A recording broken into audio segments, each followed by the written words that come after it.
Friends, आज के आमी की बानाबो बोलो तो आज के आमी बानाबो कड़ाईशुटिर कचुरी। तो शीतकाल पड़ेई गेছে, अनेकेर बाड़ीते हये गेছে, निश्चयई खावा हये गेছে। आज आमी बानाबो आमार बाड़ीर जोन्नो। तो देखते थाको आमी किभाबे बानाई। आमी प्रथमे कड़ाईशुटिटाके छाड़िए भालो करे पेस्ट करे नियेछि। खूब भालो करे पेस्ट करते हबे जाते कड़ाईशुटिर मध्य कोनो दाना ना थाके। और आज के आमी टोटाली रान्नाटा करब इंडाक्शने। तो चलो देखा जाक आमी किभाबे करी। आमार कड़ाईटा गरम हये गेছে। प्रथमे आमी अल्प तेल निये नेब। तेलटा गरम होबे, बेशी तेल देওয়ার कोनो प्रयोजन नेই, अल्प तेल देব। तेलटा आमी गरम करे नेब। तारपर देखो तेल गरम होले आमी की की मशला दिই। तेल आमार गरम हये गेছে। एबार आमी এই गरम तेलेर मध्य खानिकटा कालो जिरे दिए देব और साथे देব हिंग। भालो करे नेड़े नेब। যারা মনে করো যে হিং খাবে না তারা এটাকে নাও দিতে পারো, কিন্তু হিং দিলে তার টেস্টটা খুব ভালো হয়। এবার আমি দেব আদা আর কাঁচা লঙ্কা বাটা। আমি যেহেতু কড়াইশুটির পেস্টটা করেছি ওর মধ্যে আমি আদা বাটাটা দিতে পারতাম, কিন্তু দিলাম না। আদার একটা কাঁচা গন্ধ থাকে, তার জন্য আমি আদাটা আগে ভালো করে কষে নেব। এর মধ্যে আমি ছোট চা চামচে 2 চামচ আদা বাটা আর 1.5 খানা কাঁচা লঙ্কা দিয়েছি। যে যেরকম ঝাল খায়, কিন্তু কড়াইশুটির কচুরিতে বেশি ঝাল ভালো লাগে না।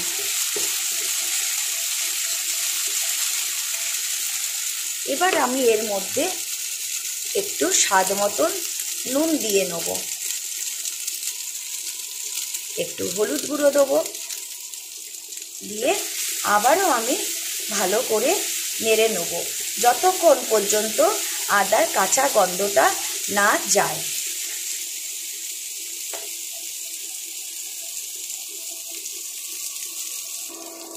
আদা বাটাটা ভালোই কষা হয়ে গেছে। হ্যাঁ, হালকা কাঁচা কাঁচা গন্ধ চলে গেছে। এবার আমি এর মধ্যে এইটুখানি জিরের গুঁড়ো দেবো, কেন আমার কড়াইশুটি পেস্টের পরিমাণও কম। দেখো এইটুখানি পেস্টে আমার যতটুক দরকার আমি ততটুকুই দিলাম। মশলাটা যাতে লেগে না যায় তার জন্য সামান্য পরিমাণে আমি জল দিলাম, যাতে মশলাটা পুড়ে গিয়ে গন্ধ না বেরোয়। মশলাটা আরও কিছুক্ষণ একটু কষে নেব। আমার মশলাটা ভালোভাবে কষা হয়ে গেছে। এবার আমি কড়াইশুটির পেস্টটা দিয়ে দেবো।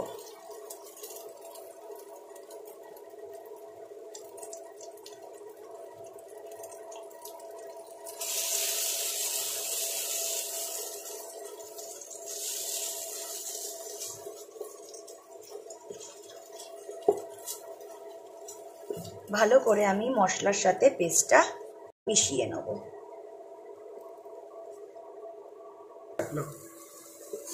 মশলার সাথে ভালো করে আমি কষিয়ে নেব যাতে কাঁচা ভাবটা চলে যায়।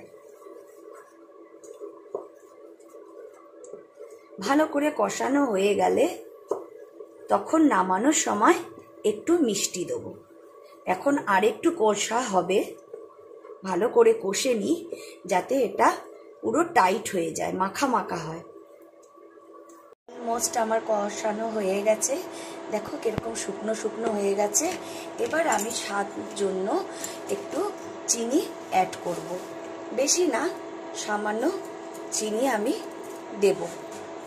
যেহেতু কড়াইশুটিটা মিষ্টি মিষ্টি আর আমি এখানে 1.5 খানা লঙ্কা দিয়েছি, তো আমার পরিমাণও কম, যার জন্য আমি অল্প চিনি দিলাম।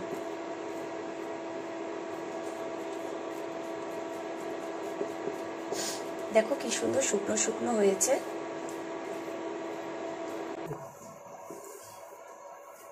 চিনিটা ভালোভাবে মিশে গেছে।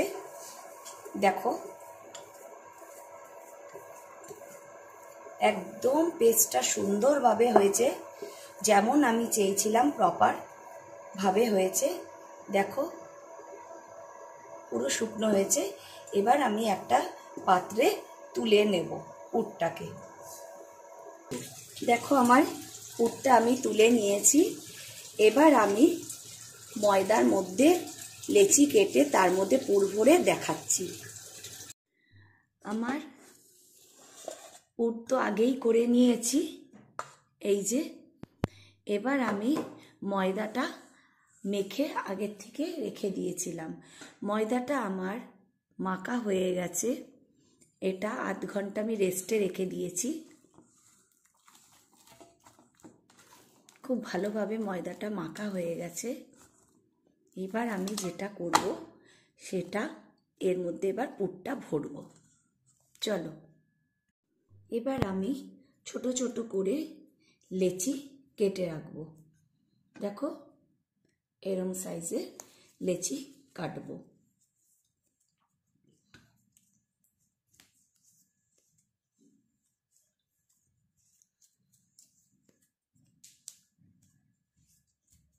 সব কটা লেচির সাইজ যেন একই রকম হয়, খুব ছোটও হবে না আবার খুব বড়ও হবে না, মাঝারি সাইজের হবে। চলো প্রথমে আমি এ কটা পুর ঢুকিয়ে দেখাচ্ছি। ভালো করে গোল করে নেব।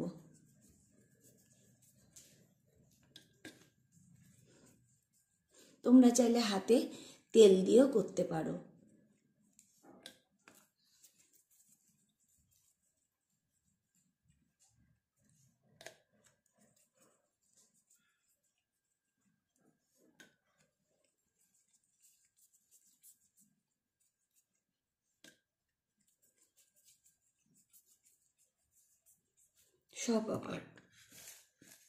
সব আমার গোল করে লেচি কাটা হয়ে গেছে। এবার আমি হাতে একটু তেল মেখে নেব। এবার হাতের সাহায্যে আমি এটাকে গোল করব। চাইলে তোমরা বেলুন চাকি দিয়ে বেলে নিতে পারো, বাট এটা বেলতে লাগে না, হাতের সাহায্যেই হয়ে যায়।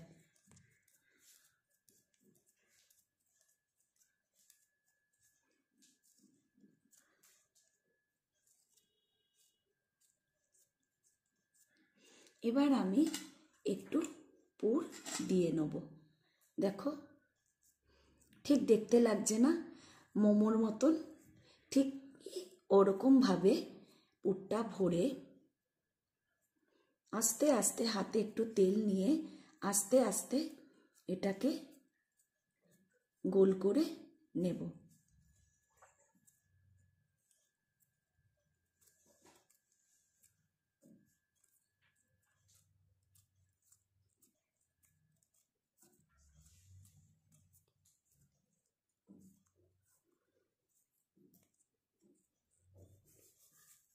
জাস্ট এরম করে মুখটা বন্ধ করে নেব। নেক্সট আরেকটা করে দেখাবো। হাতে তেল দিয়ে দিলাম, এরম করেই গোল গোল করে নেব, যাতে পুরটা আমি এর ভিতরে দিতে পারি। পুরটা পরিমাণ মতন দিয়ে নিলাম। এবার ঠিক এরম করে মুখটাকে বন্ধ করে নেব।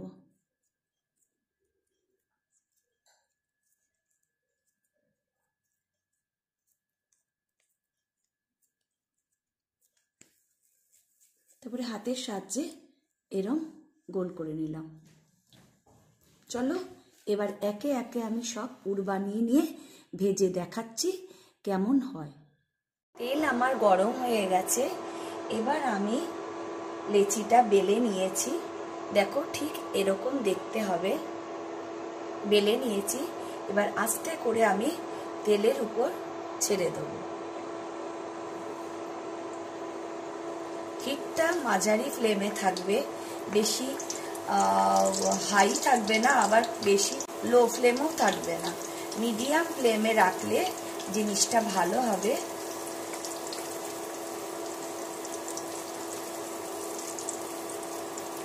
এবার আমি উল্টে নেব, হালকা একটু লালচে লালচে করব। আমার ভাজা হয়ে গেছে। এবার আমি এটাকে খুব ভালো করে তেলটা ঝরিয়ে নেব।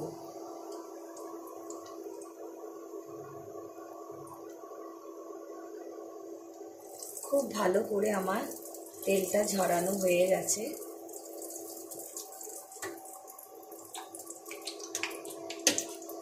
আমি একখানা বেলে নিয়েছি, ছেড়ে দেবো তেলে। খুব সাবধানে ছাড়তে হবে যাতে হাতে গরম তেলটা না পড়ে।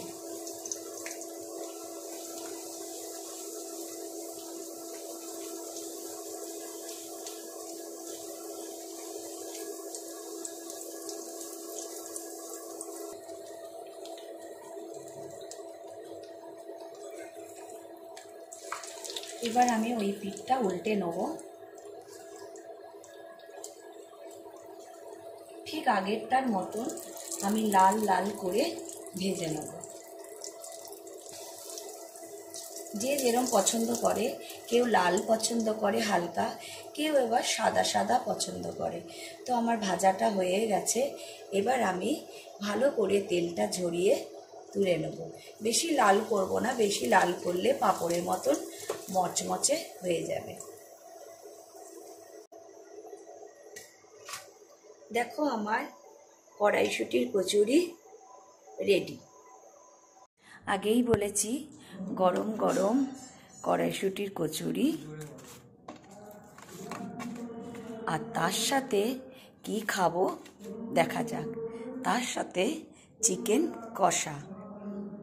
তো তোমরাও এরকম চাইলে বানিয়ে খেতে পারো। নিরামিষ আলুর দম, হ্যাঁ, এখন তো কড়াইশুঁটি ওঠে, তো কড়াইশুঁটি দিয়ে নিরামিষ আলুর দম খুব ভালো লাগে।